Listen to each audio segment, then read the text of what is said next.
সবাই জালে চলে আসবেন, সবাই জালে আসবেন। আর সামনে যিনি আছেন চঙ্করশি ধরবে।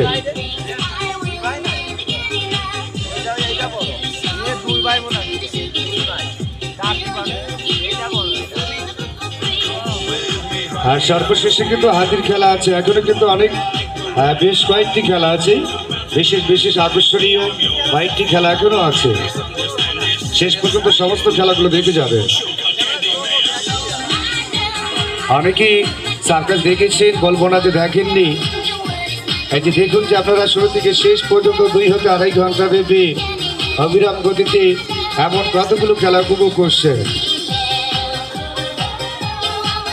এই চলতিকালীন সর্বশেষ খেলা থাকবে আকর্ষণীয় সে হাতির ফুটবল খেলা। আর এখনো কয়েকটি বেশ বিশেষ আকর্ষণীয় খেলা রয়েছে।